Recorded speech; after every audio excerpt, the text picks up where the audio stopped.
Very good morning. Good morning, sir. Good morning.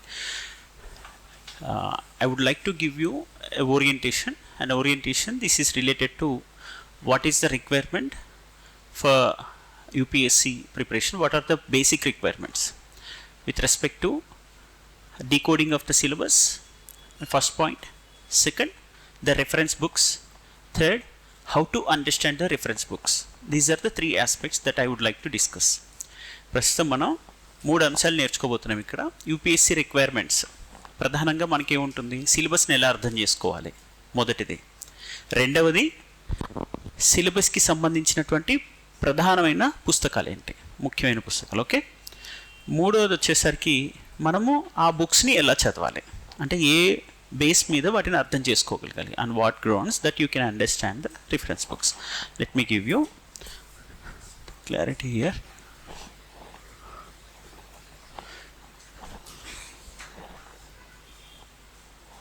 So I need PPT shift అవ్వాలి. Don't open it in another tab. Directly open it in Windows. Just I would no need to write anything on PPT. Okay done. Yeah, fine. Yeah. What are PPTs మధ్యలో shift అవ్వాలంటే okay, not required. Right. So I would like to show you one question here. What are the requirements of UPSC that I want to discuss, right? అంటే మనం యూపీఎస్సీకి ఏం కావాలని చెప్దాం అనుకున్నాం. డైరెక్ట్గా అసలు ఏమీ తెలియని వ్యక్తులకి ఈ క్వశ్చన్ డిస్ప్లే చేసానికి టెన్షన్ పడకండి, లేదా తెలిసిన వ్యక్తులు ఉన్నా పర్లేదు, ఇంకొంచెం ఎక్కువ క్లారిటీ వస్తుంది. ఈ క్వశ్చన్ ఇక్కడ డిస్ప్లే చేశాను కదా. మనందరికీ తెలుసు సూర్యుడు తూర్పును ఉదయిస్తాడు, పశ్చిమాన అస్తమిస్తాడని. Sun rises in the east and sets in the west. సూర్యుడు ఎప్పటికీ అస్తమించిన ప్లేస్ ఏదైనా ఉందా?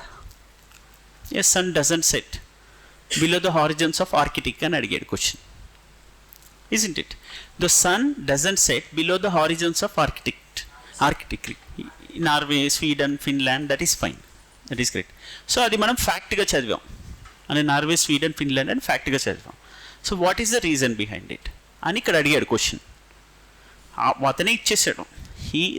The examiner has given you the question that the sun doesn't set below the horizons of Arctic. ఏంటిది అది? On 21st June the sun doesn't set below the horizons at Arctic Circle. ఈ question. So దీన్ని మనం అర్థం చేసుకోవాలంటే మనం ఎక్కడో అనుకుంటాము, అంటే ఎంటైర్ జోగ్రఫీ, ఫిజికల్ జోగ్రఫీ అర్థం కావాలని ఆలోచిస్తాం. దాని మీద చాలా రీసెర్చ్ చేయాలేమో అనుకుంటాం. ఈ క్వశ్చన్ ఎక్కడి నుంచో తీసి ఇచ్చాడు అనుకుంటాం జనరల్గా. కానీ kindly understand where the question is picked, from where the question source is taken.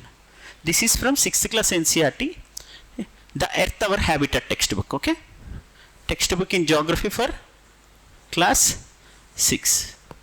So the Earth our habitat అని మీరు ఓపెన్ చేస్తే ncert.nic.in మీరు ఈ బుక్ డౌన్లోడ్ చేయొచ్చు. ఫ్రీగా ఉంటాయి ఆ బుక్స్ అన్నీ. So here this is the north pole, right? You have north pole here. This north pole is exposed towards sun. అంటే ఇక్కడ మీరు చూస్తే మీకేంటి, తెలుగు మీడియం ఎంతమంది ఉన్నారు? Okay, that's fine. మిగతా వాళ్ళు ఇంగ్లీష్. అంటే మనం ఉత్తర ధ్రువం అంటాం దీన్ని. Okay, north pole. ఈ ఉత్తర ధ్రువం పూర్తిగా సూర్యుడి వైపు తిరిగి ఉంది అని ఎలా చెప్పగలుగుతున్నాం? ఎందుకంటే I think you might have heard certain words, that is axis. వినుంటారు కదా, అక్షం అని. This is the axis of the Earth. అంటే ఏదైనా సరే గుండ్రంగా ఉన్నటువంటి వస్తువులో ఏముంటుంది? యాక్సిస్ ఉంటుంది మధ్యలో, అంటే దాని సెంటర్ పాయింట్. దాన్ని బేస్ చేసుకొని మనం దాని వ్యాసార్థం కనుక్కుంటాం, డయామీటర్ అండ్ రేడియస్. చిన్నప్పుడు మనం 10th class వరకు చదువుకున్న బుక్స్లో ఉంటాయి ఇవన్నీ, మనం చదివే ఉన్నాం. పెద్ద కష్టమైనవి కావు కాన్సెప్ట్స్. సో ఇప్పుడు this axis of the earth is inclined towards this orbital plane. ఇప్పుడు ఎర్త్కి రొటేషన్ ఉంది, రివల్యూషన్ ఉంది.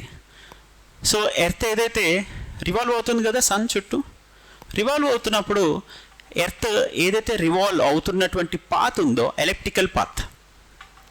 ఓకే, ఇది దీర్ఘవృత్తాకార కక్ష అంటారు.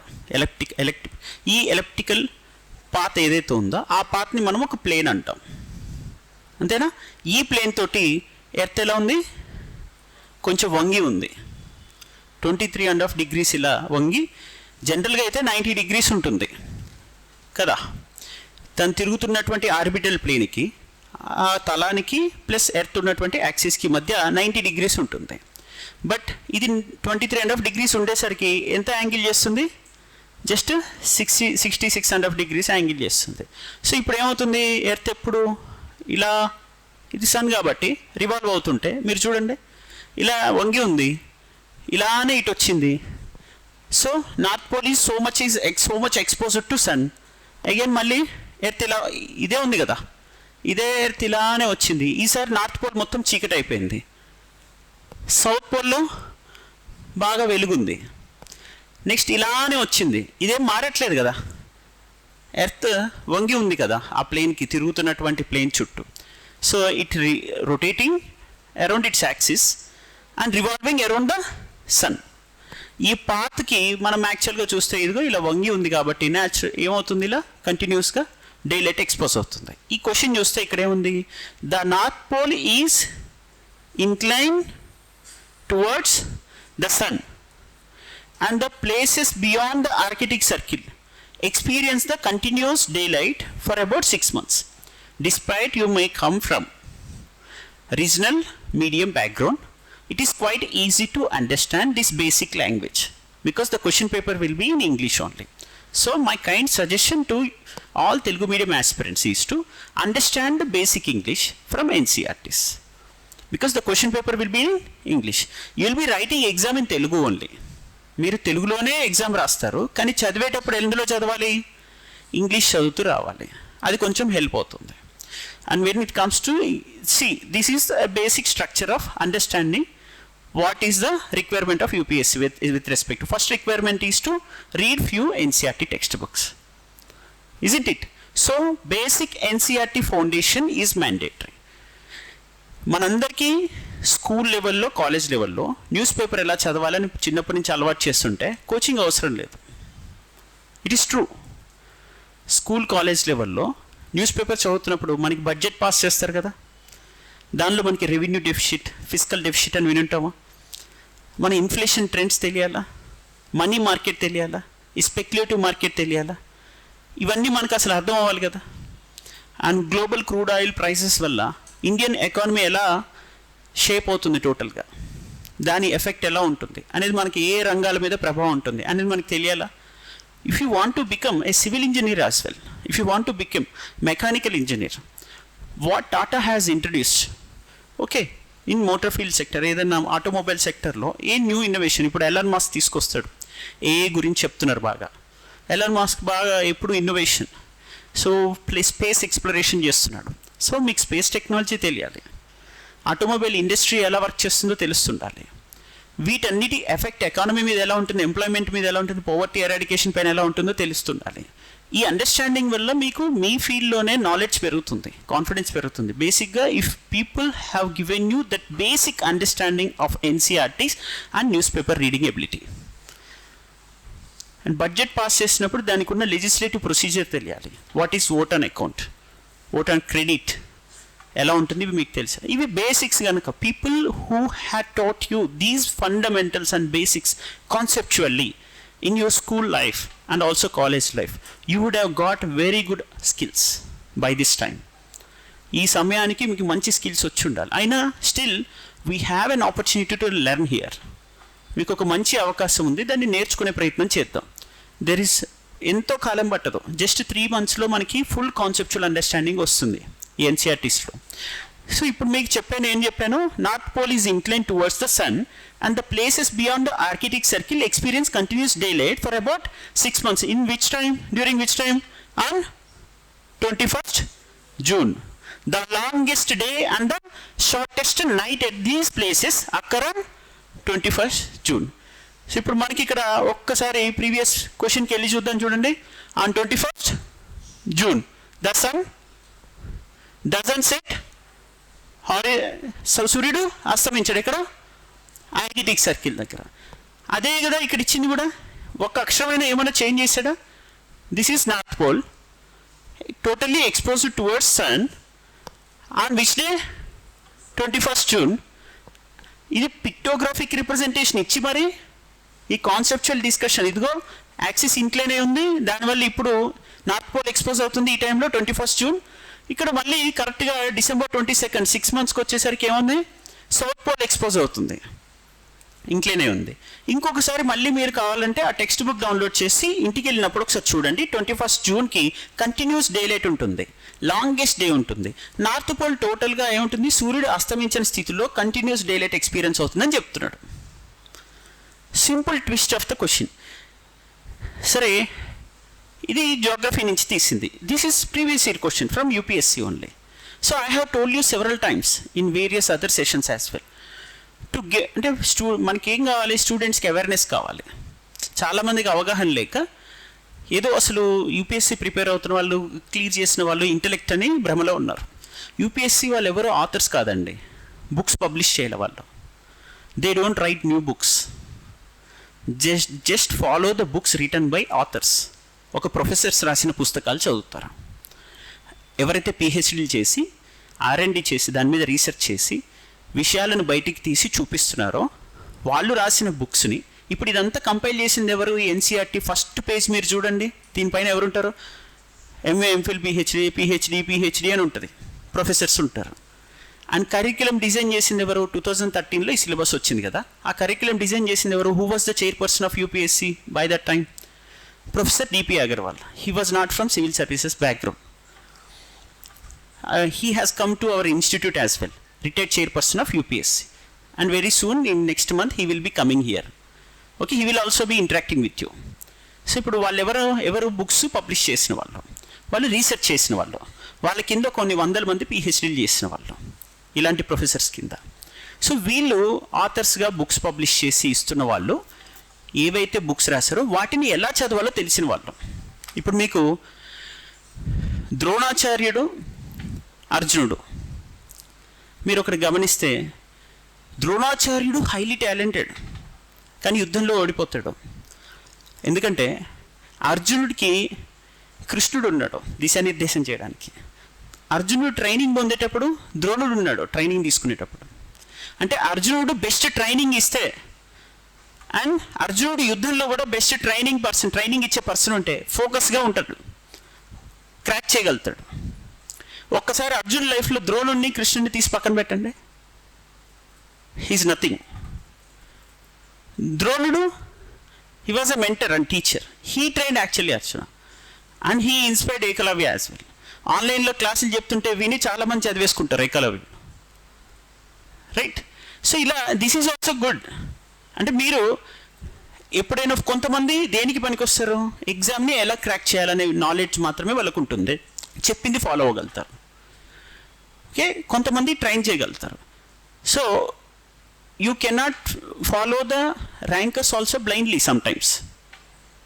So their overview is not broader, అంటే అబోవ్ ద హెడ్ చూడలేరు పూర్తిగా. Their exposure is very less because they haven't witness thousands of students కదా. సో కొన్ని సందర్భాల్లో మీ కంపాటబిలిటీ అంటే మీ లైఫ్ స్టైల్కి వాళ్ళ లైఫ్ స్టైల్ మ్యాచ్ అవుతున్నప్పుడు వాళ్ళు ఏవైతే ఫేస్ చేస్తారో అవి మీకు ఫేస్ చేసినట్టు అనిపిస్తుంటాయి. మీ లైఫ్ స్టైల్ వాళ్ళ life style, suppose Ronanki Gopalakrishna గారు ఉన్నారు, తెలుగు మీడియం నుంచి వచ్చారు, చాలా హంబుల్ బ్యాక్గ్రౌండ్ నుంచి వచ్చారు. సో హంబుల్ బ్యాక్గ్రౌండ్ నుంచి వచ్చి ఈవెన్ తెలుగు మీడియంలో ఉన్న ఇంగ్లీష్ కూడా చదవడానికి చాలా కష్టమయ్యే పరిస్థితి నుంచి వచ్చినప్పుడు అతని విధానం మీకు హెల్ప్ అవుతుంది. అంతేగాని ఇప్పుడు ఐఐటి రూర్కీలోనో బాంబేలోనో చదివిన వ్యక్తి ఆల్రెడీ ఐఏఎస్ కొడుకయ్యండి, అతను క్లియర్ చేసిన విధానం చెప్తే మీకు సూట్ అవుతుందా? కొంతమందికి every individually is unique, but exam అనేది మనల్ని నార్మలైజ్ చేస్తుంది. సో మీకు ఏది కంపాటబుల్ ఉంటుందో ఆ మోడల్లో వెళ్ళాలి. ఒకవేళ ర్యాంకర్స్ గైడెన్స్ తీసుకునేటప్పుడు ఏ ర్యాంకర్ వచ్చినా వాళ్ళ ఎడ్యుకేషన్ బ్యాక్గ్రౌండ్ మీద, ఫైనాన్షియల్ బ్యాక్గ్రౌండ్ మీద, వాళ్ళ యాటిట్యూడ్, సోషల్ బ్యాక్గ్రౌండ్ మీద వాళ్ళ యాటిట్యూడ్ ఫ్రేమ్ అయ్యి దాన్ని బట్టి వాళ్ళ ప్రిపరేషన్ ఉంటుంది, వాళ్ళ అండర్స్టాండింగ్ ఆఫ్ సొసైటీ ఉంటుంది, వాళ్ళ అండర్స్టాండింగ్ ఆఫ్ ఎగ్జామ్ ఉంటుంది. సో ఇప్పుడు మన understanding of exam, if you did not have a perfect background, what does it mean? Education background మనకి పర్ఫెక్ట్గా లేదనుకోండి, then how will you make up? Sometimes exam రాయడానికి వచ్చినప్పుడు స్టార్టింగ్ మీకు కావాలంటే ఆ తనతో మాట్లాడిస్తాను ఆ ర్యాంక్. పెద్ద పెద్ద కార్లు వేసుకొని వచ్చి ఆ కార్లోనే అవి ఆన్లోనే ఉంటాయి, చదువుతుంటారు అక్కడ. పెద్ద పెద్ద పెద్ద పెద్ద ఆఫీసర్స్ పిల్లలు ఆల్రెడీ గవర్నమెంట్ వెహికల్స్ అని ఇలా రాసి ఉంటాయి, అందులో కూర్చొని వాళ్ళు మెయిన్స్ రాయడానికి కూర్చుంటారు ఆ టైంలో. అవి చూసినప్పుడు వీళ్ళకి ఎలా ఉంటుంది, కొద్దిసేపు వాళ్ళు అవన్నీ పట్టించుకోరు. స్టిల్ అంత చూస్తున్నప్పుడు ఇంతమందితో నేను పోటీ పడుతున్నానా అనే ఒక ఫియర్ ఫ్యాక్టర్ అనేది వస్తుంది, సహజంగా వస్తుంది. ఆ సహజత్వంలో సహజంగా ఏంటి, ఫస్ట్ అక్కడ ఒక అటెంప్ట్ పోయిండొచ్చు కానీ ఓవర్కమ్ అయి ఉంటాడు. నెక్స్ట్ ఏంటి, నెక్స్ట్ వెళ్ళేసరికి అసలు అది ఓవర్కమ్ చేసేసి ఉంటుంది తన మైండ్. ఈ ఎగ్జామ్ అనేది ఎలైట్స్ కాదు, ఎలైట్ సెక్షన్స్ కాదు. ఇది ఎగ్జామ్ ఎందుకని ముందు రాసిన దాంట్లో 10 మార్క్స్లోనూ 20 మార్క్స్లోనూ మిస్ అయింది. అసలు నేనే నా యాటిట్యూడ్ చేంజ్ చేసుకోవాలి, నా ఆలోచన విధానమే నా ఎదుగుదలని నిర్ధారిస్తుంది. My attitude determines my altitude, that's it. So అప్పుడు తనకు my attitude make up, this exam is not mean for elites, this exam is for a smart well trained person, a person who is having ability to be trained. Over qualified people are not eligible here. నువ్వు పిహెచ్డీలు చేసేసి professor అయిపోయే స్థాయిలో ఉన్నోడు వచ్చి IAS అవుతా అంటే they are not suitable for it. The person who has the ability to train, who has ability to think for common problems, common solutions for common problems, అలా చేయగలిగిన వాళ్ళకి కొంచెం ఈజీ ఉంటుంది ఇది అర్థం చేసుకోవడానికి.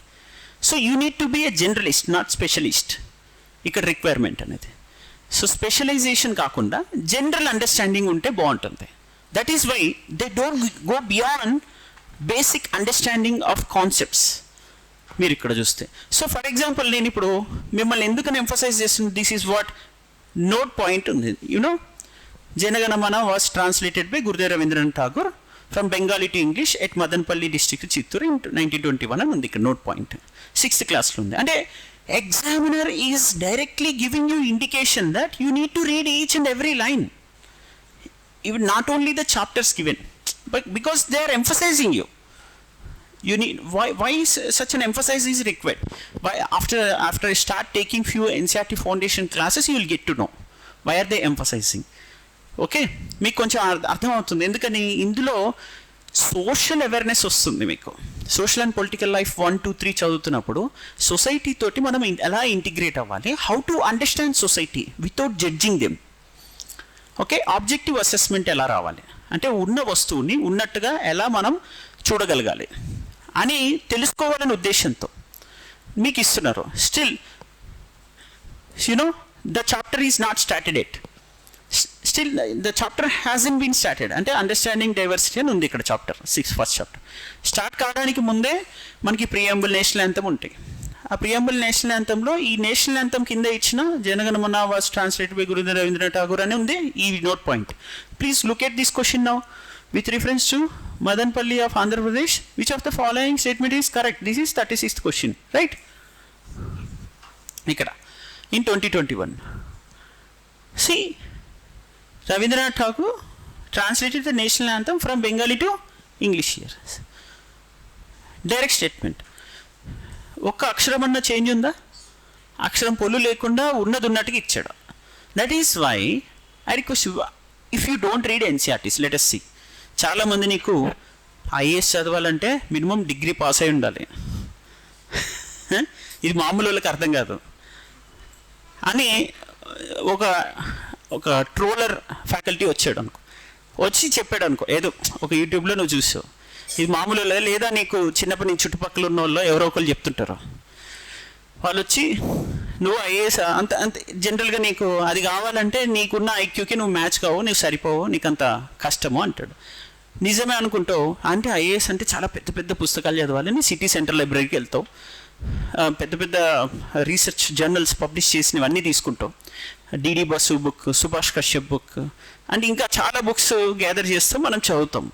చదివిన తర్వాత అందులో నుంచి ఒక క్వశ్చన్ కనబడతావు. అంటే రియల్లీ ఇంత చదివినా నాకు అసలు ఐఏఎస్ రాలేదు, నువ్వు చాలా చదువుతుంటావు, ఇంకా చదివినా రాలేదు అనిపిస్తుంది. ఈ క్వశ్చన్ ఇచ్చాడు, నిజంగానే ఐఏఎస్ చాలా టఫ్ అనిపిస్తుంది. తర్వాత ఎవడో నాలంటోడు వచ్చి, ఏదో ఇక్కడ చూడు, నువ్వు ఇన్ని రోజులు ఏం చేసావు, తాళం వేస్తేవి గొల్లెం మర్చితివి, ఏం చేసినావు, నువ్వు మేజర్గా నీకు ఐఏఎస్ ఎగ్జామ్ అనేది నోటిఫికేషన్ చదువు. నోటిఫికేషన్లో ఏముంది? సింపుల్, ఇప్పుడు చూపిస్తాను మీకు. నోటిఫికేషన్లో ఏముందంటే వెల్ ఎడ్యుకేటెడ్ పర్సన్ కావాలన్నాడు, and up to degree standard అన్నాడు. డిగ్రీ స్టాండర్డ్లో ఒక వెల్ ఎడ్యుకేటెడ్ పర్సన్ కావాలన్నాడు. అంటే ఏం చేయాలి డిగ్రీ స్టాండర్డ్ వరకు అంటే? అండ్ మోర్ ఓవర్ ఈ English qualifying paper, aptitude, reasoning ఏమో 10th స్టాండర్డ్ అన్నాడు. అఫ్ కోర్స్ 10th స్టాండర్డ్ దాటిస్తున్నాడు సీసెట్ పేపర్ కొన్ని. అన్నప్పుడు మనం ఏం చేయాలి? ఓకే అంటే ఈ బుక్స్ చదవాలి ఫస్ట్. మన డిగ్రీలో ఏముంటాయి? ఇగ్నో బుక్స్ ఉంటాయి, లేదా అంబేద్కర్ ఓపెన్ యూనివర్సిటీ బుక్స్ ఉంటాయి. అవి చదవడానికన్నా ముందు ఫస్ట్ ఏంటి? స్కూల్ బుక్స్ ఉంటాయి. ఈ స్కూల్ బుక్స్ చదివి ఈ బుక్స్ చదివితే మనకి సిలబస్, యూపీఎస్సీ సిలబస్ అక్కడ కనిపిస్తుంటుంది. ఈ సిలబస్ ఏముందో అది అక్కడికి కనిపిస్తాయి, పెద్దగా ఏమి డిఫరెన్స్ ఉండదు. ఈ చదువుతూ వచ్చిన తర్వాత అప్పుడు వాళ్ళకి ఐడియా వస్తుంది, ప్రీవియస్ ఇయర్ క్వశ్చన్స్ చూస్తుంటాయి. సో ఇప్పుడు ఎగ్జామ్ రిక్వైర్మెంట్స్లో మీకు ఏం అర్థమైంది ఆటోమేటిక్గా? ఫస్ట్ మనం బేసిక్ ఎన్సీఆర్టీస్ కొంచెం చదువుతాం, దాంతోపాటు స్టాండర్డ్ రిఫరెన్స్ బుక్స్ కొంచెం అడ్వాన్స్ ఉన్నవి చదువుతాం. చదువుతున్నప్పుడే ప్యారలల్గా ఇది చదివేటప్పుడు ఏం చేస్తున్నాం? మళ్ళీ మనం ప్యారలల్గా ప్రీవియస్ ఇయర్ క్వశ్చన్స్ చూస్తున్నాం. రిగెటింగ్ వాట్? నేను మెయిన్స్ క్వశ్చన్స్ కూడా చూపిస్తాను మీకు. ప్రీవియస్ ఇయర్ క్వశ్చన్స్ చూస్తున్నాం అంటే ఎగ్జామ్ రిక్వైర్మెంట్స్లో ఒకటి foundation, second PYQs. Together they have to travel. Together we need to travel with these two aspects, అంతేనా? మనం వీటిని కలిపి ఇంటిగ్రేట్ చేసుకొని వెళ్ళాలి. ఇలా వెళ్తున్నప్పుడు ఇక్కడ కూడా చూడండి, ఇది హిస్టరీ బుక్. అదే ఇయర్లో 21లో 36th క్వశ్చన్ అక్కడ నుంచి ఇచ్చాడు, పాలిటీ బుక్లో నుంచి 6th క్లాస్. ఇది 36th క్వశ్చన్ నుంచి 37th వచ్చేసరికి హిస్టరీ క్వశ్చన్ ఎక్కడి నుంచి ఇచ్చాడు మళ్ళీ? ఇదే 6th ఎన్సీఆర్టీలో. అంటే అతని దగ్గర ఒక 6th class books, 7th class books ఇట్లా ఉన్నాయి. ఇట్లా ఓపెన్ చేయని క్వశ్చన్ కనిపిస్తుంది, అట్లా క్వశ్చన్ పెడుతున్నాడు, అంతేనా కదా? ఇక్కడ కూడా బుర్జహాన్ ఉంది, ఇక్కడ ఏం కనిపిస్తుంది? బుర్జహాన్ కనిపిస్తుంది కదా మ్యాథ్స్ ద ఫాలోయింగ్లో. ఫస్ట్ ఏం చేస్తున్నాడు? జాగ్రఫీ దొరికింది, క్వశ్చన్ పిక్ చేయి. నెక్స్ట్ ఏం చేశాడు? పాలిటీ దొరికింది, ర్యాండమ్గా క్వశ్చన్ చేశాడు. నాకు తర్వాత ఏం తీశాడు? హిస్టరీ తీశాడు, క్వశ్చన్ పిక్ చేశాడు. ఎక్కడి నుంచి ఏది ఆడికి బుద్ధి పుడుతుందో తెలియదు. సో మనం ఆ మైన్యూట్ లెవెల్లో కూడా కొంచెం చదివి పెట్టుకుంటే మంచిది, మనకి స్పార్క్ అవుతుంది at least. See, look at this one. These are the NCERT textbook. Inscriptions by whom? Ashoka. అశోకుడు ఉంటాడు కదా, చెట్లు నాటుతాడు, స్తంభాలు వేయిస్తుంటాడు, ఏం పని లేదు, మనకి కూడా సిలబస్ పెంచుతుంటాడు. ఇట్లనే అనవసరంగా చదవమని ఇన్ని ఇన్స్క్రిప్షన్స్ వేస్తే then what you have to do? You have to read. చూడండి మొత్తం ఇన్స్క్రిప్షన్స్, జౌగాడలో వేసాడంట, కల్చీలో వేసాడంట, ఎర్రగుడిలో వేసాడంట, ఇవి ఎక్కడెక్కడ ఉన్నాయంటాడు మళ్ళీ. సో ఇప్పుడు చూస్తే ఏదో కలిసి ఇక్కడ ఉంది, కర్ణాటకానికి కింద వేసాడు. సో ఈ బుక్ ఎక్కడిది? ఎన్సీఆర్టీదే, themes in Indian history part 1, 12th ఎన్సీఆర్టీలో ఉంటుంది. ఇది 12thలోనే ఉందేమో అనుకుంటున్నారు, కన్ఫ్యూజ్ అవ్వకండి. నేను 12th దానికి డిస్ప్లే చేశాను. యాక్చువల్గా ఇది ఎందులో ఉంది మీరు చూడండి కావాలంటే, 6th క్లాస్లో ఉంది. చూసుకోండి ఒకసారి. కల్సి, జౌగాడ, దౌలి, ఎర్రగుడి, చూసారా? 6thలోనే ఉంది. 6thలో ఎక్కడ వస్తుంది? 3rd, 4th chapter. ఫస్ట్ మీకు ఐవీసీ అయిపోతుంది, తర్వాత వేదిక్ ఏజ్ అవుతుంది, తర్వాత వస్తాడు మౌర్య డైనెస్టీ. వచ్చినప్పుడు ఇవి వస్తుంటాయి అంతే. దాని ముందు మళ్ళీ ఈ షోడశ మహాజనపదాలు వస్తాయి, అవి అయిన తర్వాత ఇవి వస్తాడు.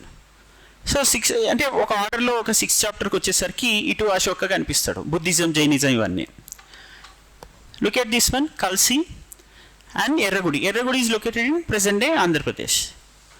కల్సి is located in UP. And here Dhauli, Jaugada are located in Odisha. ఒకసారి క్వశ్చన్ చూస్తే ఎక్కడుంది ఇది? దౌలి, ఎర్రగుడి అండ్ జౌగడ, కల్సి. This is given in 2022. And first time 2022 paper has given you questions in non-eliminable manner. అంటే ఎలిమినేషన్ లేకుండా ఇచ్చింది. గతంలో నీకు ఎలిమినేషన్ ఉండేది, ఇప్పుడు ఏంటి? How many pairs given above are correctly matched అన్నారు. ఇందులో నీకు ప్రతి పేరు కరెక్టా కదా తెలియాలి. Okay, which of the above statements are correct అన్నాడు అనుకోండి, which of the above statement 1 and 2 only, 2 and 3 only అని ఇస్తాడు. 2 రాంగ్ అని తెలిసిపోతే ఆ 2 ఎక్కడెక్కడ ఉన్నాయో అవి ఎలిమినేట్ అవుతాయి ఇక్కడ, 2 రాంగ్ అని తెలిస్తే పైన. కానీ ఇప్పుడు అలా లేదు కదా, 1 question is equal to 4 questions. ఇక్కడ ప్రతి స్టేట్మెంట్ ఆప్షన్ మీకు తెలియాలి కదా, ఇలా ప్రతి ఆప్షన్ తెలియాలి అనేది మనకి టఫ్ క్వశ్చన్ అనిపించింది. బట్ ఫైనల్గా మళ్ళీ ఎక్కడ కన్ఫైన్ అయ్యాడు, అదే స్టాండర్డ్ బుక్స్, అదే బేసిక్ కాన్సెప్ట్స్, బేసిక్ అండర్స్టాండింగ్. అంటే మనకి క్వశ్చన్ పేపర్ ప్యాటర్న్లో టఫ్నెస్ పెరుగుతున్నట్టు ఉంటుంది, కానీ ఫైనల్గా మనకి చూస్తే ఏమర్థం అవుతుంది, ఇదే. So we refer all books except first government publish books for government jobs, right. So మనం అన్ని దిక్కులు చూస్తాం, అన్ని బుక్స్ కొంటాం. వెంటనే ఇప్పుడు ఇమ్మీడియట్లీ వెళ్ళి అశోక్ నగర్లో దొరికిన ప్రతి బుక్ స్టాల్ని ఇక్కడ ఐఏఎస్ అవుదామని మనం బస్ దిగంగానే అశోక్ నగర్, అది చాలా గొప్పగా అనిపిస్తుంది. ఏది ముంబైలో బిజినెస్ మ్యాన్లో మహేష్ బాబు దిగినట్టు అనిపిస్తుంది మనకి, ఏదో. సో ఏదో పోయించడానికి వచ్చామని ఫీలింగ్లో మనం ఏం చేస్తున్నాం, ఇక్కడ బుక్స్ అంటే ఓవర్ ఇంటెలెక్చువల్ థింకింగ్ అనేది అసలు చేయకూడదు. ఫస్ట్ యూ షుడ్ స్టాప్, అంటే you should have common understanding to provide solutions for common problems, general problems. ఇప్పుడు మనకి ఇమ్మీడియట్లీ ఇప్పుడు క్లాస్ ఉంది, సడన్గా పవర్ పోయింది, స్టిల్ మనం ఏం చేయాలి, మొబైల్స్ అందరం ఆన్ చేసి పెట్టేసుకొని కంటిన్యూ చేస్తుండాలి. That is what means dedication, commitment for what you have come and you need to continue despite challenges without criticising. అది ఇంకోటి అంటాడు, ఇగో ఈ రేవంత్ రెడ్డి గవర్నమెంట్ వచ్చినప్పటి పవర్ కట్ అంటాడు. That is what you by default itself is unfit for you. It determines that you are unfit for IAS exam. జెన్యున్గా చెప్తున్నా. అంటే ఆ ఫీలింగ్లో ఉన్నప్పుడు అప్పుడు నువ్వేం చేస్తున్నావు, టార్చ్ ఓపెన్ చేసి వెంటనే నీ కంటిన్యూ ప్రిపరేషన్, నేను టీచింగ్ కంటిన్యూ చేస్తున్నా, మీరు నోట్స్ కంటిన్యూ చేస్తున్నారు, అసలు దేన్ని పట్టించుకోకుండా. So that indicates that you are committed and rule bound, dedicated, passionate, having lot of perseverance and అచంచలమైన దీక్ష ఉంది, పట్టుదల ఉంది, ఫోకస్డ్ ఉన్నారు అనే ఆలోచన అక్కడ మీ యాటిట్యూడ్లో ఆస్పెక్ట్. నేను ఎందుకు ఇలా చెప్తున్నానో మీరు ఒకసారి అర్థం చేసుకోండి. Suppose a superior officer has given you one task to submit a report upon an incident. ఒక ఇన్సిడెంట్ పైన నాకు రిపోర్ట్ సబ్మిట్ చేయని సుపీరియర్ ఆఫీసర్ అడిగాడు.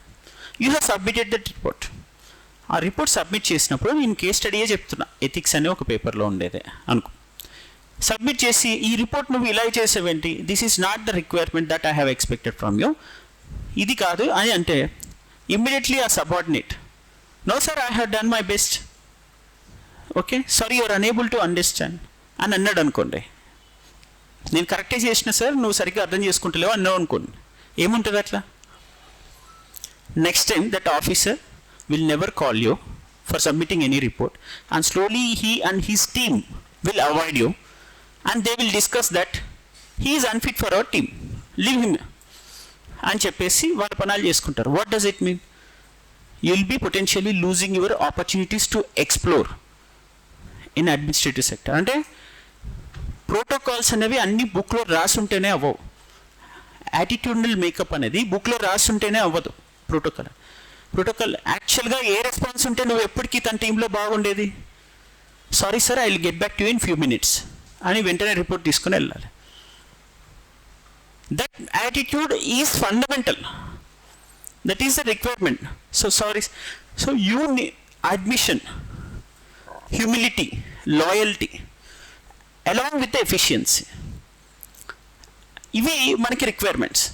ఇవి లేకపోతే కనుక చాలా కష్టమవుతుంది మీ ప్రిపరేషన్ జర్నీ అనేది. మీకు యాటిట్యూడనల్ ఆస్పెక్ట్లో పాజిటివ్గా లేకపోతే మీరు ఇప్పుడు 90% ఇక్కడ ఏదైతే మీకు దొరుకుతుందో రీసోర్స్, ఇక్కడ చదువుకుందాం నేర్చుకుందాం వచ్చారో, ఇదే మీకు డెట్రిమెంటల్ అయ్యే ప్రమాదం కూడా ఉంటుంది. ఎందుకంటే మీరు న్యూస్ పేపర్ చదువుతున్నారు, ఆ రోజు ఒక ఫ్రెండ్ వచ్చాడు స్టడీ హాల్లో, వెంటనే అరే ఎగ్జామ్ ఉంటుందా క్యాన్సిల్ అవుతుందా అని బీజం వేసాడు. అవునా, ఎందుకని అంటే ఇదిగో ఇట్లా అయింది ప్రాబ్లం, ఇట్లా ఇదిగో పలానా పొలిటీషియన్ వచ్చాడు దీని మీద, ఇంకొక పలానా వాళ్ళు కేసు వేశారు, పలానా వాళ్ళు ఇది చేశారు అంటుంటారు. Next you start thinking about it and you are unable to focus on it. అదే నువ్వు ఇంట్లో కూర్చొని చదువుకుంటే నీకు ఇలా డిస్టర్బ్ చేసే వాళ్ళు ఎవరు ఉండేవాళ్ళు కాదు. ఒక స్టడీ హబ్లో ఉన్నావు, సో రూమర్స్ స్పెక్యులేషన్స్ మధ్య నువ్వు చదువుతున్నావు, so nobody will support you at that time.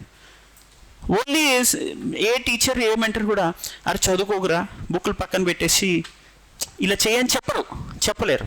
So you need support of A real mentor and real teacher at that time.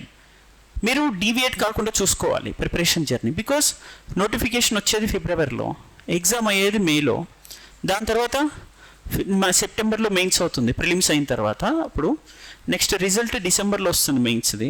And interviews కంటిన్యూస్గా 3 స్లాట్స్గా మనకి కండక్ట్ చేస్తారు. అవి మార్చ్ వరకు అవుతాయి అండ్ రిజల్ట్స్ ఏప్రిల్ ఎండింగ్కి వస్తాయి. ఒక జర్నీ 1.5 year సైకిల్లో ఉంటారు. ఆ నోటిఫికేషన్కి ముందు ఒక 9 months మీకు మినిమం ఒక strong foundation and focused approach అవసరం. అంటే at least you need to spend 2 years of time. Those who have a very good foundation, like habit of reading newspaper and understanding basic concepts like budgeting, inflation in newspaper. Okay, ఇప్పుడు మీ news paper చదివితే మీకు Greek and Latin లాగా అనిపించవచ్చు Hindu editorial తీసి చదివితే, but మీకు కొంతకాలం తర్వాత అది ఈజీ అవుతుంది. ఫౌండేషన్ పర్ఫెక్ట్గా ఉండి ఇవన్నీ అర్థం చేసుకొని క్వశ్చన్ ఆన్సర్స్ని ఎలా అర్థం చేసుకోవాలని చాలా టెస్ట్ ప్రాక్టీస్ చేసి ఒక 9 months మనం ట్రైన్ అయితే, ఆ తర్వాత మనకు వచ్చినటువంటి టైంని ఎగ్జామ్ టైంని రివిజన్కి ప్రాక్టీస్కి మాత్రమే కేటాయించగలిగితే then you will clear this exam and 2 years of dedicated approach required. ఈ ప్రాసెస్, ఈ జర్నీ మొత్తంలో మీకు చాలా డిస్ట్రాక్షన్స్ ఉండే అవకాశం ఉంటుంది. So the same study hall and study hub which is very vibrant and motivating continuously, the people who are studying beside you and sitting along with you may also act detrimental. And this is one aspect of understanding. మీకు చెప్తున్న ఈ జర్నీలోకి start చేసే day 1 మీలో ఇందులో ఎదురవబోతున్నటువంటి ప్రాబ్లమ్స్ని కనుక నేను మీలో ఇన్కార్పొరేట్ చేయగలిగితే దాన్ని మీరు మేకప్ చేసుకోగలుగుతారు. ఎందుకంటే this is one of the distraction is also demotivating element. Exam దగ్గర వచ్చేసరికి ఈ డిస్ట్రాక్షన్స్ మధ్యలో మీరు చదవలేరు. And second distraction is about Insta and Insta FB things, and people are commenting on Insta. ఒక సివిల్ సర్వెంట్ ర్యాంక్ కొట్టిన తర్వాత ఒకవేళ కర్మగాలి ఆ అమ్మాయి కనుక అందంగా ఉంటే ఇంకా ఫుల్ ఫాలోవర్స్ ఉంటారు. ఓకే, నువ్వు నిన్ను మోసం చేసుకుంటున్నావు అక్కడ. నువ్వు తనని సెలబ్రిటీ చేసేసి నిన్ను నువ్వు మోసం చేసుకుంటూ వాళ్ళని ఫాలో అవుతూ వాళ్ళు పెట్టిన ప్రతి పోస్ట్కి లైక్ కొడుతూ you are my inspiration madam, you are my god madam, you are అని మీరు ఎందుకు అసలు this will definitely ruin your career. మీరు ఆలోచించండి. That is great. A person has achieved something after so much of struggle, you get some inspiration, that is fine.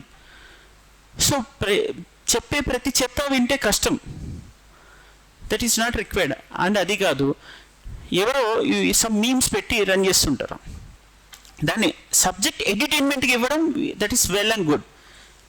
ఎడ్యుకేషన్ని simplify చేసి ఇవ్వడం, కొన్ని మంచి కాన్సెప్చువల్గా అప్లికేషన్గా డైలీ ఇప్పుడు మనం ఏదైనా ఒక పొలిటికల్ స్పీచ్ చూస్తున్నా లేదా ఒక ప్లేస్కి వెళ్ళినా, సపోజ్ నేను ఒక టెంపుల్ విజిట్ చేశాను, ఆ టెంపుల్ విజిట్ చేసినప్పుడు నాకు వెసరానా నగరా స్టైల్ యూపీఎస్సీ క్వశ్చన్ గుర్తొస్తుంది.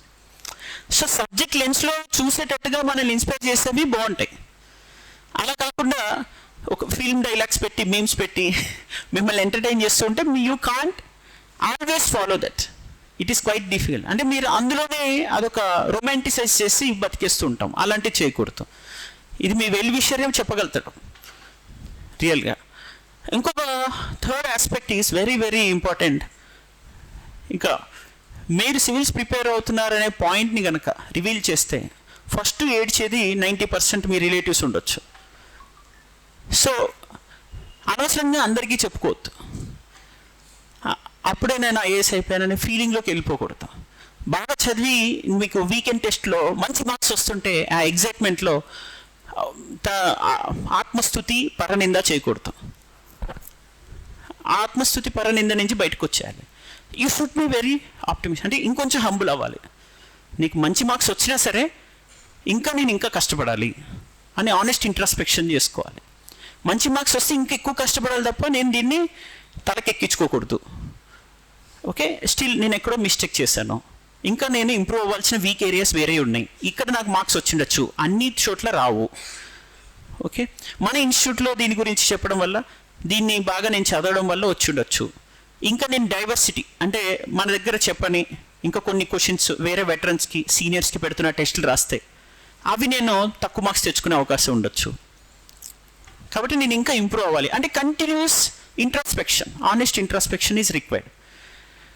And don't reveal it to your how ever it may be. అంటే మీ లైఫ్లో చాలాసార్లు గర్ల్ ఫ్రెండ్స్ మారినా కానీ మీరు ప్రతి ఒక్క గర్ల్ ఫ్రెండ్కి నేను ఐఏఎస్ అవుతున్నాను హామీ ఇచ్చి ముందుకు రాక్కర్లా. మీరు ఒకటే, మీ గర్ల్ ఫ్రెండ్ ఐఏఎస్ యూపీఎస్సీ అయి ఉండాలి. మీ ప్రిపరేషన్, మీ సహజీవనం ఎవరితో చేయాలి? ప్రిపరేషన్తో చేయాలి. Okay, your love, your affection, your emotion, your living togetherness, your marriage at present, your married to home, your journey, your preparation. అంటే నువ్వు నీ లైఫ్ అంతా అందులో నేను ఎంజాయ్ చేయాలి. ఓకే, అది కాకుండా కర్మగాలి కనుక ఇప్పుడు నువ్వు లవ్, ఎమోషన్ అండ్ రిలేషన్లోకి ఎంటర్ అయ్యావనుకో, it is my kind request, enter అవ్వచ్చు ఎప్పుడు? నీ సెటిల్మెంట్ అప్పుడు. కానీ మీలోపే కనుక నువ్వు ఎంటర్ అయితే అప్పుడేమవుతుంది? నువ్వే చెప్పాలి. ఇక మొదలవుతుంది. ఇక అది స్టార్ట్ అయిందంటే ఎమోషనల్ డ్రామా. నాకు మా ఇంట్లో పెళ్లి చేస్తా అంటున్నారు, నువ్వే ఏదైనా చేయి అంటారు, లేకపోతే something like it will ruin. నీకు ఎమోషనల్ డిస్టర్బెన్స్ చాలా పెరుగుతుంది. So you should never carry emotional baggage in this journey. Emotional baggage ఉండొద్దు. ఈ ఫ్రెండ్స్, రిలేటివ్స్ అందరికీ కూడా ఇలా పిక్స్ తీసి పెట్టేసి now towards and about to go to LBSNAA something, okay అని మీరు పెట్టేయడం, స్టేటస్లు పెట్టేయడం, గర్వంగా ఫీల్ అయిపోవడం వెంటనే స్టార్ట్ చేయకండి. అది మిమ్మల్ని అనవసరంగా మీకు అది ఎక్కువ ఫోకస్ లేకుండా చేస్తుంది. అండ్ వాళ్ళు మీరు ఎప్పుడు సక్సెస్ అవ్వాలని కోరుకోరు, సక్సెస్ అయిన తర్వాత మా వల్లే అంటారు. సో మీరు అటువంటి వాళ్ళని వీలైనంత వరకు అవాయిడ్ చేసుకుంటే మంచిది. This is my genuine suggestion. So we refer our books. అంటే మీకు ఎన్సీఆర్టీ రిఫరెన్సెస్ నుంచి చూపించినవి మాత్రమే కాకుండా, ఇక్కడ ఎగ్జామ్ రిక్వైర్మెంట్ ప్రిలిమ్స్ నుంచి ఇచ్చినవి కాకుండా పీవైక్యూస్ నుంచి మళ్ళీ క్వశ్చన్స్ అవే ఎలా వస్తుంటాయి. Just now I have given you the basic requirement of UPSC is to understand concepts related to NCERTs. అంతేనా?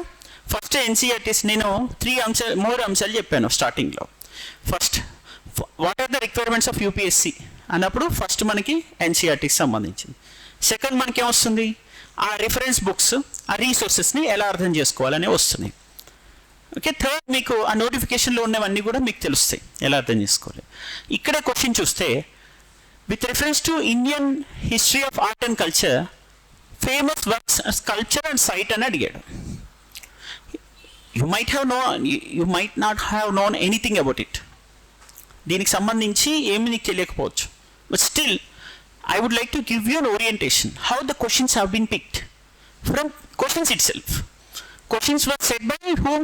UPSC, and it has asked questions from UPSC only. దాని నుంచి అదే క్వశ్చన్స్ అడిగింది. See, for example, grand image of Buddha's Mahaparinirvana with numerous celestial music and also the sorrowful figures and his follower Ajanta అని అడిగారు. So అజంతాలో Buddha's image and sculptural elements గురించి అడిగారు. ఆయన బుద్ధుని శిల్పం, ఆకృతి, అందులో ఉన్నటువంటి విశేషాంశాల మీద ప్రశ్న అడిగాడు అజంతాలో. Next, huge image of Varaha అవతారం గురించి అడిగాడు. ఇది మౌంట్ అబు కాదు, ఉదయగిరి. యాక్చువల్లీ మిస్ మ్యాచ్, అది wrong. Next, Arjuna penance descent of Ganga అనేది ఎక్కడ? మామల్లపురంలో ఉంది అని అంటున్నాడు. సో ఇక్కడ మీకు ఏమేమి కనిపిస్తుంది? అజంతా, నెక్స్ట్ వరాహ అవతార ఉదయగిరిలో ఉంది, అది మిస్ మ్యాచ్ అయింది, చెక్ చేసుకుంటారు. నెక్స్ట్ మామల్లపురం. ఇవి ఉన్నాయి కదా ఈ ప్లేసెస్. ఇది ఎప్పుడు అడిగాడు? ఇది 2014లో అడిగాడు. 2014లో అడిగిన ఈ క్వశ్చన్ని మీరు చూస్తే చూడండి, ఇక్కడ ఈ స్టేట్మెంట్స్లో rock cut monuments at Mahabalipuram అని ఇక్కడ వస్తుంది, వరాహ ఇమేజ్ ఎట్ ఉదయగిరి అని వస్తుంది. చూడండి ఇక్కడ ఈ రెండు ఎలిమినేట్ అవుతాయి ఇక్కడ మీకు కనిపిస్తే. ఇక్కడ rock cut elephant at Dhauli ఇంతకుముందు చూసారు మీరు ఎన్సీఆర్టీలో. కల్సి, జౌగడ, ధౌలి, ఎర్రగుడి గుర్తున్నాయా? 2022లో అడిగాడా? సో ఇక్కడ చూడండి 2015 క్వశ్చన్ సెట్ సిలో, with reference to art and architecture archaeological history of India, which one of the among was made earliest ఏది అన్నిటికన్నా ముందు వచ్చింది అని అడిగాడు. చూడండి రాక్ కట్ ఏ టైంలో ఇక్కడ ఇదంతా లింగరాజ టెంపుల్ భువనేశ్వర్ కానీ ఈ ఉదయగిరి కేవ్స్ ఇవన్నీ ఉన్నాయి. అసలు ఇది ఎప్పుడు అశోకుడు టైము 3 BCలో. సరే మీకు హిస్టరీ ఇప్పుడు తెలిసినా తెలియకపోయినా సింపుల్ చెప్పాలంటే ఇందాక మీరు ధౌలి గురించి చూసారా లేదా అక్కడ ఆ క్వశ్చన్ ఇక్కడ 2015లో ఇచ్చాడా, మళ్ళీ 2022లో ఇచ్చాడా, ఇక్కడ ఉదయగిరి మహాబలపురం ఇక్కడ 2014లో ఇచ్చాడా. 2014లో ఏవైతే నీకు కనిపిస్తున్నాయో అవి 2015లో కనిపిస్తున్నాయి చూడు. అండ్ 2015లో కనిపిస్తున్న ఒక స్టేట్మెంట్ మళ్ళీ 2022లో కనిపిస్తుంది. అలానే ఇక్కడ చూడు 2016లో, నేను 2014 అయింది 15 అయింది 16కి వస్తే ఏ క్వశ్చన్ డైరెక్ట్గా దేని మీద అడిగాడు, అజంతా మహాబలిపురం. సేమ్ కదా, అజంతా మహాబలిపురం 2014లో ఉన్న ఆ 2 స్టేట్మెంట్స్లోని మళ్ళీ వాటి మీద అడిగాడు ఇక్కడ క్వశ్చన్. అంటే అజంతా మహాబలిపురం కనిపిస్తే నువ్వు 360 degreesలో చదివేస్తే అందులో ఒక క్వశ్చన్ గ్యారంటీ. బుద్ధిజం జైనిజం కనిపిస్తే చదివేస్తే క్వశ్చన్ గ్యారంటీ. అక్కడ క్లియర్గా తెలుస్తుంది. కావాలంటే చూడు, మళ్ళీ 2016 అయింది, 2017కి చూడు, బోధిసత్వ పదం పని పెయింటింగ్ అనేది ఉంది, illustrate painting. At which place ఇది ఆన్సర్ అజంతా. చూసారా, ఇప్పుడు ఇక్కడ స్కల్ప్చర్ మీద అడిగాడు అజంతాలో, ఇక్కడ పెయింటింగ్ మీద అడిగాడు అజంతా, ఇక్కడ స్కల్ప్చర్ అనేది కంపారిజన్ అడిగాడు అజంతా మహాబలిపురం. రైట్, ఇక్కడ కూడా. సో ఇప్పుడు మనకి చూస్తుంటే ఏమర్థమైంది, ఇంకో రిక్వైర్మెంట్ యూపీఎస్సి మెంటర్షిప్లో మనకి ఏమర్థం అవుతుంది ఇది ఎలా చదవాలని. ఫస్ట్ నేను అనవసరంగా పిహెచ్డి చేయొద్దు, నేను వచ్చింది జనరల్ అండర్స్టాండింగ్ కోసం, to address common problems for providing better solutions, అంతే కదా. దాని గురించి ఒక జనరల్ అప్రోచ్ ఉండాలి. దానికోసం నేను ఏం చదవాలి, బేసిక్ ఫౌండేషన్ ఉండాలి. బేసిక్ ఫౌండేషన్ ఎక్కడితో స్టార్ట్ చేయాలి, ఎన్సీఆర్టీస్ చదువుకుంటుంటాం, దాంతో కొన్ని అడ్వాన్స్ రిఫరెన్స్ బుక్స్ చదువుతాం, న్యూస్ పేపర్ చదువుతుంటాం. ఈ ప్రాసెస్లో నువ్వు ఏం చేయాలి, ప్యారలల్గా అవి చేస్తున్నప్పుడే ప్రీవియస్ ఇయర్ క్వశ్చన్స్ చూడాలి. నీకు మొత్తం 40 years PYQs మొత్తం అప్లోడ్ చేస్తాం సబ్జెక్ట్ వైజ్, అవి చూసుకోవచ్చు ప్యారలల్గా. ప్రిలిమ్స్ అండ్ మెయిన్స్ రెండు చూస్తూ వస్తుంటే నీకు ఐడియా వస్తుంటుంది, అరే ఈ క్వశ్చన్ మళ్ళీ ఇందులోనే తిప్పి ఒకసారేమో శిల్పం అంటాడు, ఇంకొకసారేమో చిత్రలేఖనం అంటాడు, అంతే కదా, స్కల్ప్చర్ పెయింటింగ్స్ వీటి మీద రిపీటెడ్గా అడుగుతున్నాడు అని ఒక ఐడియా వస్తుంది. ఈ ఐడియానే మళ్ళీ ఇంకొంచెం ముందు తీసుకెళ్తే చూడు, సరే ఇవన్నీ కొంచెం టఫ్ కాన్సెప్ట్స్. ఇప్పుడే మళ్ళీ ఎవరికైనా తెలియకపోతే టఫ్ కాన్సెప్ట్ అంటే టఫ్ కాదు, జస్ట్ కొంచెం వివరించాలి, ఎక్స్ప్లెయిన్ చేయాలి. I don't want to take much time. ఇవి మీకు కొంచెం ఐడియా వచ్చి ఉండొచ్చు. పీవైక్యూస్ సంబంధించి మాత్రం ఇప్పుడు ప్రెజెంట్ చెప్తాను నేను. నా go to this PYQ of 2020 UPSC. ఏమని రాసింది ఇక్కడ, see this is a question only, there is no answer here, isn't it? It is a question of 2020. Question number 8. UPSC Civil Services question number 2020లో which set I haven't remembered, I haven't mentioned. మీరు ఆ question paper download చేసుకొని చూడండి. ఇప్పుడు నేను 2022లో only ఒకటే సంవత్సరం రెఫరెన్స్గా తీసుకుంటున్నా. I think everybody is following me, right? ఒకటే సంవత్సరం reference. What is the 1 year reference that I'm taking the questions that have come in 2022 year. 2022. Here the question in 2022, the question was directly taken from where? 2020. Central Groundwater Authority was formed under the Environmental Protection Act. Environmental Protection Act 1986లో వచ్చింది, పర్యావరణ పరిరక్షణ చట్టం. ఇది 1986లో వచ్చిన ఈ చట్టం 1986లో ఏం తీసుకొచ్చింది, ఒక బోర్డు తెచ్చింది to protect ground water. So ground water ఇష్టం వచ్చినట్టు వాడకూడదు, దాన్ని రెగ్యులేట్ చేయాలి, దానికి కొన్ని కండిషన్స్ ఉంటాయి, దాని మీద అవేర్నెస్ పెంచాలి అనే ఉద్దేశం కోసం ఈ పని చేస్తుంది అనమాట ఈ board, central ground water authority. Okay, this is a statutory body under the law environmental protection act. Okay, ఇది చట్ట పరిధిలో ఏర్పడిన ఒక సంస్థ అని సింపుల్గా చెప్తున్నాడు central government. This second statement was directly taken as question in 2022. Which one of the following has been constituted under Environmental Protection Act 1986? అంతేనా? ఏముంది ఇక్కడ? Central ground water authority. దీన్నే ఎన్విరాన్మెంటల్ ప్రొటెక్షన్ యాక్ట్ కింద విచ్ వాజ్ ఫార్మ్డ్ అన్నాడు, CGWA తీసేసి ఈ CGWనే ఇటు ఇచ్చాడు. దీన్నే క్వశ్చన్ ఆన్సర్. ఒక స్టేట్మెంట్ని క్వశ్చన్ ఇచ్చి ఆన్సర్ ఇచ్చేసాడు అక్కడే. అంటే నువ్వు ఈ 2020 అంటే ప్రీవియస్ ఇయర్ క్వశ్చన్స్ చూస్తే ఇక్కడ నీకు ఆల్రెడీ ఇందాక చెప్పినట్టు క్వశ్చన్స్ చూస్తుంటే 2022లోనే కదా రిఫరెన్స్ తీసుకుంది. I have taken reference from 2022 only previous year question. And కల్సి Dhauli జోగడా 2022 2 marks, and here again 2 marks. Just understand, what is the cutoff in 2022? 80 out of 200. 2 marks for each question. There are 100 MCQs. Okay, ఇప్పుడు ఈ కటాఫ్ని చూస్తూ వెళ్తే which of the following is not a bird అన్నాడు. There are millions of species on this earth. Even ornithologist cannot remember them. Millions of species ఉంటాయి. ఆ millions of స్పెషీస్ని మనం అర్థం చేసుకోలేం కాబట్టి ప్రీవియస్ ఇయర్ క్వశ్చన్స్ని బేస్ చేసుకొని అర్థం చేసుకొని ఈజీ అవుతుంది. చూడండి, mahseer is located in riverine species అని అర్థమవుతుంది ఇక్కడ. Which of the following is not a bird అంటే ఇప్పుడు రివరైన్ స్పెషీస్ అంటే ఇప్పుడు నదుల్లో పక్షులు ఈదో కదా. సో నదుల్లో పక్షులు ఈదో కాబట్టి ఇప్పుడు ఏమని అర్థం ఇక ఆటోమేటిక్గా ఏది బర్డ్ కాదంటే మషీర్ అనేది ఏ స్పెషీస్? Riverine species. నదుల్లో తిరుగుతుంది అంటే అది పక్షి కాదని అర్థం. Which of the following is not a bird అంటే this mahseer is not related to bird community. అంతే కదా. ఇక్కడ ఒక 2 marks వస్తున్నాయి ఇంటెలిజెంట్గా గెస్ చేస్తే. If you haven't followed a perfect strategy like this you will consider this is toughest exam. Unfortunately you feel that this is toughest exam. So but యాక్చువల్గా ఈ strategy చూస్తే ఇది టఫెస్ట్ అనిపిస్తుందా? Let's see, I'm taking only 2022 reference wear the cut off is only 80 for open category. 80s around. చూడు ఇక్కడ ఒకసారి, ఇక్కడ 80 90, I don't know, what ever it may be. నీకు ఏదైనా ఇక్కడ పుణ్యానికి 20 marks చేతిలో ఉన్నాయి కదా, ఎందుకు అక్కడిక్కడ తిరుగుతున్నావు? నేను చెప్పదలుచుకుంది అది. అవునా? చూడు ఇక్కడ కూడా banks board bureau recommends for the selection of heads for public sector banks. Banks board bureau recommends for the selection of public sector banks అంతే. Banks board bureau. Just go again. The chairman of public sector banks are selected by banks board bureau. So public అంటే selection of heads of public sector banks. Head అంటే ఎవరు? Chairman, managing director ఎవరో ఒకరు ఉంటారు. ఈ public sector బ్యాంక్స్కి హెడ్స్ని ఎవరు recommend చేస్తున్నారు select చేయమని? Banks board bureau. దీన్నే సగం క్వశ్చన్ సగం మిగతాది ఆన్సర్ స్ప్లిట్ చేసింది అంతే. అది గెటింగ్ వాట్ ఐమ్ సేయింగ్. పీవీక్యూస్ నుంచి ఓన్లీ 2022లో తీసుకుంటున్నవి.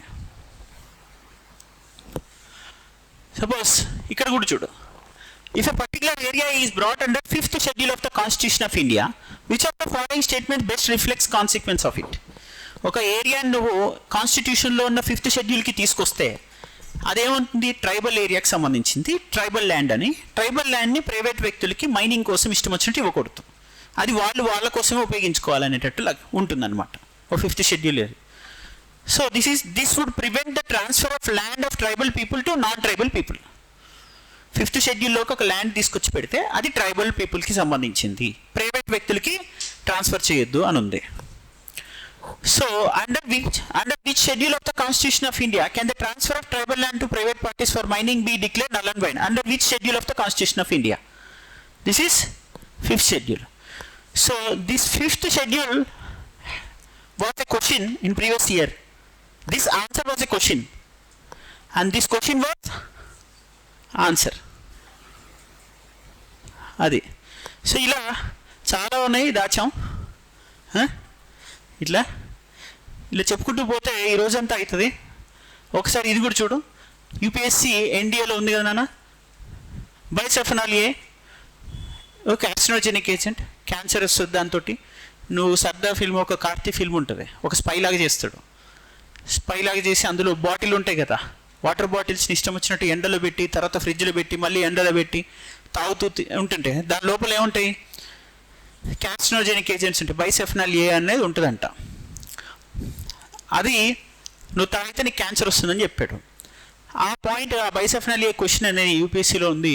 ఇక్కడ 21లో ఆ బైసెఫ్నలియా అడిగాడు యూపీఎస్సీలో సివిల్ సర్వీస్ ఎగ్జామ్.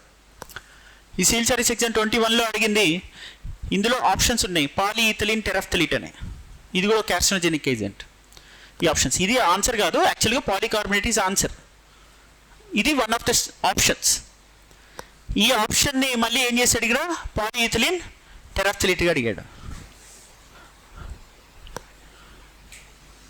అంటే ప్రతి స్టేట్మెంట్ని ఆప్షన్ని నువ్వు 360 డిగ్రీస్లో చదివితే ఒక స్టేట్మెంట్ నీకు అక్కడ క్వశ్చన్ అవుతుంది, ఒక స్టేట్మెంట్ క్వశ్చన్ అవుతుంది, ఒక స్టేట్మెంట్ క్వశ్చన్ అవుతుంది. ఒక 2022లోనే ఇట్లనే 10 క్వశ్చన్లు చూపించా. నువ్వు చేయాల్సిందల్లా ఏంటి, ప్రీవియస్ ఇయర్ క్వశ్చన్స్ మొత్తం చదవాలి. ఎంతసేపు పడుతుంది చదివితే? ఒక నెల 2 నెలలు పడుతుంది. అంటే నీకు కాన్సెప్ట్స్ పూర్తిగా అర్థం ఉండాలి.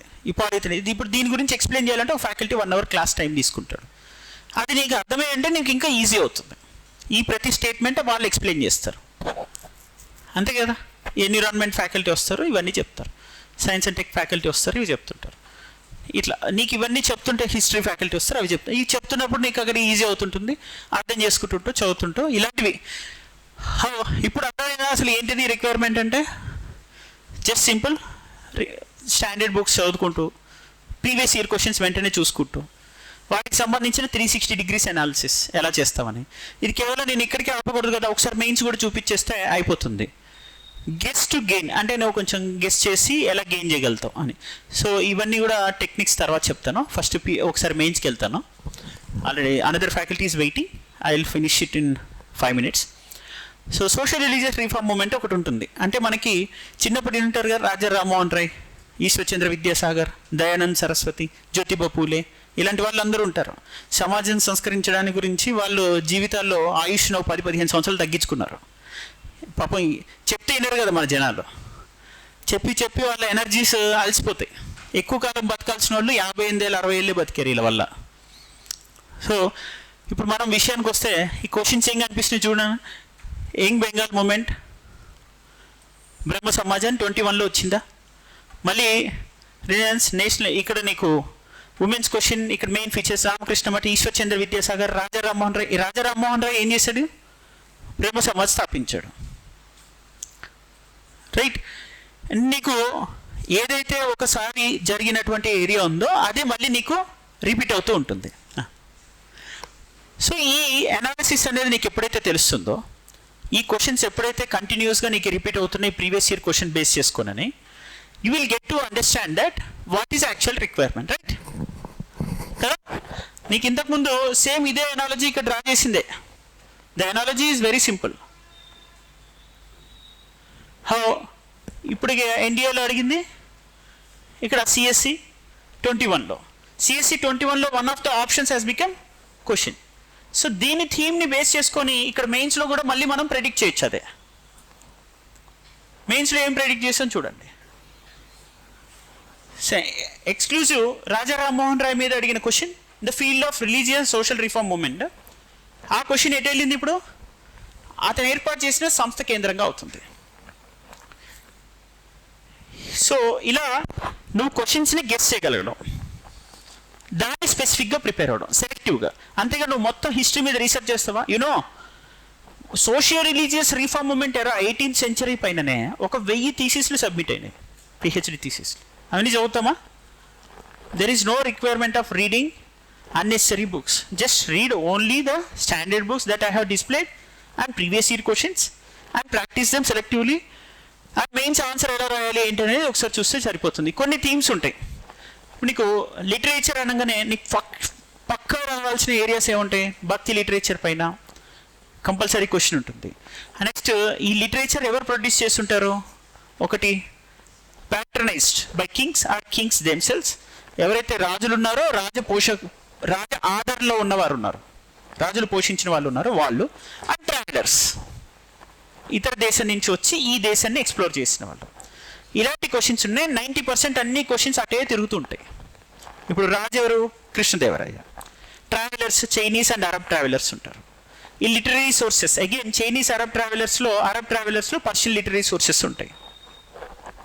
సో ఇలా ఈ భక్తి లిటరేచర్ ఆ టైంలో సేమ్ ఇలానే రీఫార్మ్ మూమెంట్ అనేది వస్తుంటుంది. ఇంకా ఇక్కడ కూడా ఇంకో కొన్ని ఒక హిస్టరీ గురించే కాకుండా I would like to take society and other areas. చూడండి ఇక్కడ secularism, how debates of Indian secularism different from western model. భారతదేశంలో ఉన్న ఈ లౌకికవాదం ఇతర దేశాలతో, ముఖ్యంగా పాశ్చాత్య దేశాలతో పోల్చినప్పుడు ఏ విధంగా భిన్నంగా ఉంటుంది అనే ప్రశ్న ఈ 2014లో అడిగాడు. How do the debates on Indian secularism differ from the debates of western 2014లో అడిగిన question.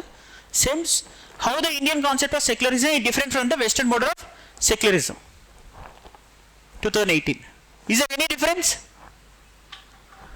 See, how do debates on Indian secularism? Even మీరు ఒక్కసారి చూడండి 2019లో ఇది నేను పేపర్ 1 ఇండియన్ సొసైటీ, ఇది మీకు ఇచ్చిన సిలబస్ కాపీ ఉంది చూసుకోండి. ఇది పేపర్ 1 సొసైటీ కదా. పేపర్ 2కి వెళ్ళండి. పేపర్ 2లో comparison of Indian constitutional scheme with other countries అని ఉంది. దానికి 2019 పేపర్ 2 డౌన్లోడ్ చేయండి.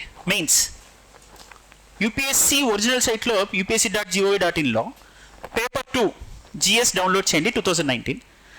సేమ్ ఇండియన్ సెక్యులరిజం ఫ్రాన్స్ సెక్యులరిజంతో ఎలా డిఫరెంట్గా ఉంది అని క్వశ్చన్ అడిగాడు. అంటే ఫైనల్గా ఇది సొసైటీ పర్స్పెక్టివ్లో అడిగాడు, అది ఏ పర్స్పెక్టివ్లో, పాలిటీ పర్స్పెక్టివ్లో అడిగాడు. Same question, same as it is. 2014లో అడిగింది, 2018లో అడిగాడు, ఇక 2019లో అడిగాడు సొసైటీలో, మళ్ళీ 2019లో అక్కడ పేపర్ 2లో వచ్చింది క్వశ్చన్. సో ర్యాండమ్ బిట్స్ కాకుండా ఫస్ట్ ఫోకస్ దేని మీద ఉండాలి, prelims PYQs, and start your mains model answer in a thematic fashion. Thematic అంటే నేను ఇందాక చెప్పాను కదా, సోషల్ రిలీజియస్ రీఫార్మ్ మూమెంట్ ఒక థీమ్, లిటరేచర్ అందులో మళ్ళీ సబ్ సెగ్మెంట్స్ ఉన్నాయి, అదొక థీమ్. అంటే మేజర్ ఆస్పెక్ట్ థీమ్ అంటే ప్రధానమైన అంశం అన్నట్టు, ప్రధాన సారం అన్నట్టు, దాన్ని మనం గమనించాలి. Okay, this is what RRR principle, read, revise and rewrite, that is which I have been telling you several times in our programs as well. So this is my orientation. ఇంకా చాలా ఉన్నాయి, దాచానని చెప్పా కదా.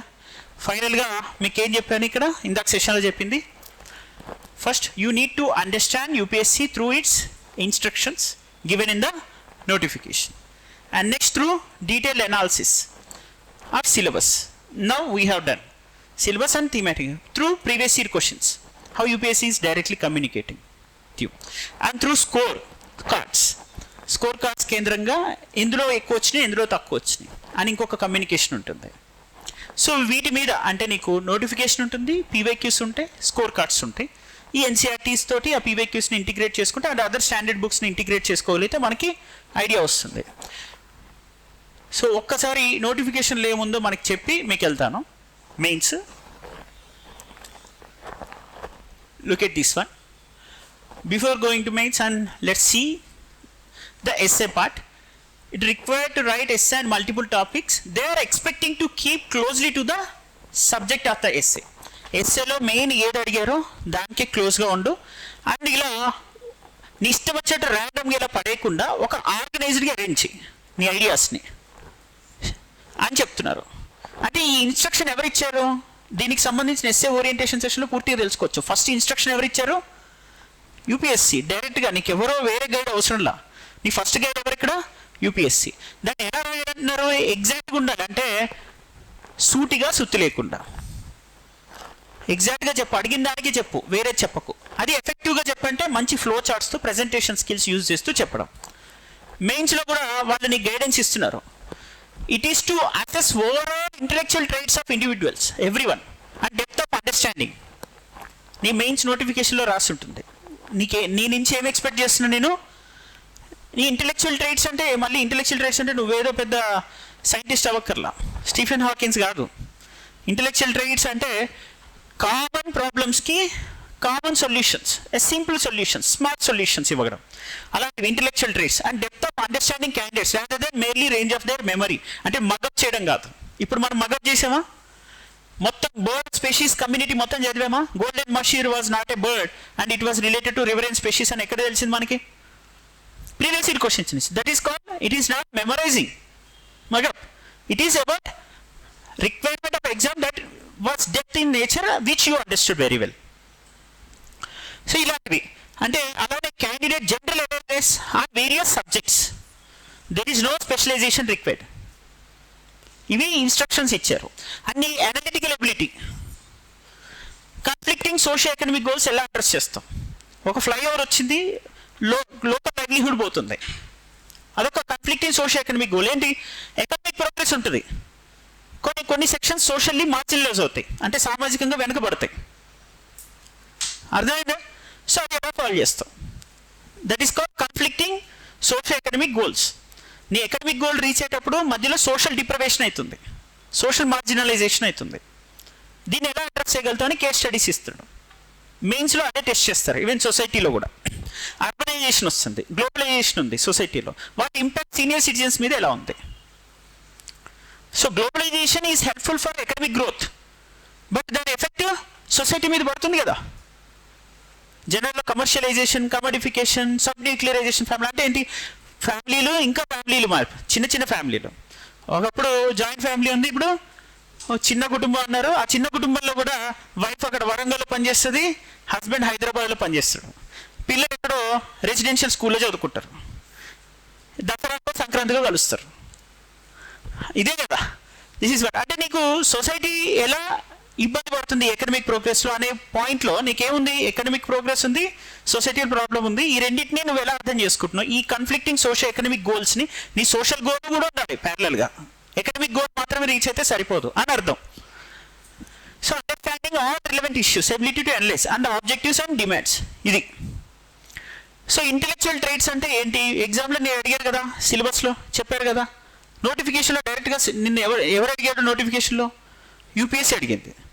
నాకేం కావాలి నీ నుంచి అన్నది, నువ్వు ఒక వెల్ ఎడ్యుకేటెడ్ పర్సన్ అయి ఉండాలి, అండ్ నీ దగ్గర నాకు డెప్త్ ఆఫ్ అండర్స్టాండింగ్ ఉండాలి, ఆబ్జెక్టివ్ అసెస్మెంట్ ఉండాలి, అనలిటికల్ స్కిల్స్ ఉండాలి, సోషియో ఎకనామిక్ కాన్ఫ్లిక్టింగ్ గోల్స్ని అడ్రస్ చేయాలి. వీటన్నిటికన్నా ఫస్ట్ పాయింట్ ఏం చెప్పాను నేను, నీలో ఇంటెలెక్చువల్ ట్రైట్స్ ఉండాలి. ట్రైట్స్ అంటే నీలో లక్షణాలు, so certain features and characteristics of your personality. So intellectual ట్రైట్స్లో నీలో ఏం ఉండాలంట, ఇంటెలెక్చువల్ ట్రైట్స్ అంటే ఏమొస్తాయి, intellectual integrity, intellectual fair mindedness, intellectual courage, confidence in reasoning, intellectual perseverance, intellectual humanity and autonomy, empathy, ఇవన్నీ ఉండాలి అంటున్నారు. అంటే ఏం ఉండాలంట, ఇంటిగ్రిటీ అంటే మనోవాక్కాయ శుద్ధి. ఓకే, నువ్వు ఏం ఆలోచిస్తావో అదే చెప్పాలి, ఏది చెప్తావో అదే చేయాలి. నీ ఆలోచన ఒకటి, నువ్వు చెప్పేది ఒకటి ఉండకూడదు. ఓకే, ఇంట్లో ఐఏఎస్ ప్రిపేర్ అవుతుందని తెచ్చుకున్నావు, ఇక్కడ గర్ల్ ఫ్రెండ్తో తిరుగుతున్నావు, అక్కడేమో నువ్వు సివిల్స్ ప్రిపేర్ అవుతున్నా అని చెప్తున్నావు, ఇక్కడ వచ్చి గర్ల్ ఫ్రెండ్తో తిరుగుతున్నావు. అంటే నువ్వు చేసేది ఒకటి, చెప్పేది ఒకటి. అలా లేకుండా యూనిఫార్మిటీ ఇన్ థాట్, నీ ఆలోచన, నువ్వు what you think that you preach, what you preach that you act. Okay, దాన్ని మనో వాక్ కాయ శుద్ధి, కాయ అంటే పని, త్రికరణ శుద్ధి, 3 కరణములు ఒకే ప్యూరిటీతో పనిచేయాలి. అది intellectual trait, one of the qualities of intellectual traits. ఏంటి, ఇంటెలెక్చువల్ ఇంటిగ్రిటీ. అంటే ఎవడో అబ్జర్వ్ చేస్తే నువ్వు ఆనెస్ట్గా ఉండడం కాదు, ఎవరో అబ్జర్వ్ చేయకపోయినా నీలో ఆనెస్టీ ఉండాలి. అది అది అర్థమవుతుందా? ఇప్పుడు పోలీసు ఫోటో కొడతాడు కాబట్టి నేను జాగ్రత్తగా రైడ్ చేస్తా అంటే కుదరదు.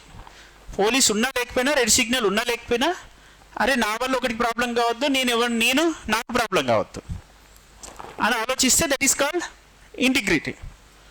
అండ్ మీకు ఇవన్నీ రిక్వైర్మెంట్స్, అవి ఆ బేసిక్ ఈజీగా అర్థం చేసుకోగలుగుతారు. మీరు బ్లఫ్ చేస్తున్నారా, నిజం చెప్తున్నారా, మీ క్యారెక్టరిస్టిక్స్, మీ ఫీచర్స్ ఈజీగా అర్థమవుతాయి అక్కడ. So this is what intellectual courage and risk taking, fair mind ఉండాలి, బయాస్ ఉండొద్దు, అది మావోడు పరాయోడు ఇట్లాంటిది లేదు, ఇట్లాంటివన్నీ ఉంటాయి. సరే అట్లీస్ట్ ఎగ్జామ్లోకి వెళ్ళే వరకన్నా మెయింటైన్ చేయండి, ఆ తర్వాత ఎట్లాగో ఉండవు. ఎగ్జామ్కి వెళ్ళే వరకన్నా ఈ బేసిక్ థింగ్స్, హ్యూమిలిటీ అని. So these are the intellectual traits required for any personality. And మిగతా అన్నీ కూడా ఉన్నాయి. So faculty is waiting. ఎలా కేస్ స్టడీస్ కూడా ఇస్తున్నారని ఇంకా చాలా ఉన్నాయి ఇందులో, దాచానని చెప్పే కదా, ఎక్కడికక్కడ పిక్ చేస్తూ వదులుతున్నా. 7th NCERTలో ఒకసారి చూస్తే ఒక పొల్యూటింగ్ ఫ్యాక్టరీ ఉంది, దానికి అగేన్స్ట్గా ప్రొటెస్ట్ జరుగుతుంది. ఓకే, సేమ్ ఇప్పుడు 2 ఆర్టికల్స్ ఉన్నాయి. ఒకటేమో ఆ ఫ్యాక్టరీ తీసేస్తే అన్ఎంప్లాయ్మెంట్ పెరిగిపోతుంది, అక్కడ చాలా ఎకానమీ జనరేట్ అవుతుంది. లేదు పొల్యూషన్ పెరుగుతుంది ఆ ఫ్యాక్టరీ ఉండడం వల్లనే. ఒక మీడియా జర్నలిస్టు ఒకరికి అనుకూలంగా ఇంకొకరికి అనుకూలంగా ఇస్తున్నాడు. అంటే ఎవరు ఆబ్జెక్టివ్ అసెస్మెంట్ చేయట్లేదు. సేమ్ అదే UPSC 2018 case study of ethics integrity aptitude GS4లో సేమ్ అదే ఇచ్చాడు. పొల్యూషన్ ఫ్యాక్టరీ ఉంది, బట్ అదేమో తీసేయద్దని ఒకటి ఉంటాడు, తీసేయాలని ఇంకోళ్ళు అంటారు. దీన్ని ఎట్లా సాల్వ్ చేస్తాం పెద్దగా? అంటే why I have been emphasising few text, అంటే మీరు చూసే కోణంలో న్యూస్ పేపర్లో చదివే ఆర్టికల్స్ వాటి బేస్ చేసుకొని కూడా ఇవి వస్తాయి. అండ్ పర్సనాలిటీ ట్రేట్స్లో కూడా సేమ్ డెప్త్ ఆఫ్ ఇంట్రెస్ట్ ఏంటి, సోషల్ కొహెషన్ అండ్ లీడర్షిప్, అంటే నలుగురిని కలుపుకోగలను, social skills, work done skills, ఎలా చేయించగలుగుతావు పని అనే క్యారెక్టర్, అంటే నీ పర్సనాలిటీ అసెస్మెంట్లో కీలకమైన వాటిల్లో అన్ని mental stability, balance of judgement, అక్కడ balance of clear and logical experiment, balance of judgement, అది. So these are the basic traits in ఇంటర్వ్యూలో కూడా ఈ లిస్ట్ ఇచ్చారు క్లియర్గా, 275 మార్క్స్. సో నీకు ఇక్కడ 200 మార్క్స్ ప్లస్ స్కోర్ చేసే స్కోప్ ఉంది, మిగతా పేపర్స్లో చేయలేకపోవచ్చు. Okay, I be coming for more sessions tomorrow onwards also. Next I think this session would have helped. Clarity వచ్చిందా? ఏమేమి చెప్పింది ఇప్పుడు స్టార్టింగ్? మళ్ళీ నేను ఇందాక లిస్ట్ చెప్పిన దాంట్లో through previous year questions and instructions from notification and standard reference books like NCERTs, which are foundational stage, at the foundational stage, and later you will be while attending the classes also you need to integrate PYQs with those standard books and classes, right? And finally the scorecards, right? All the best.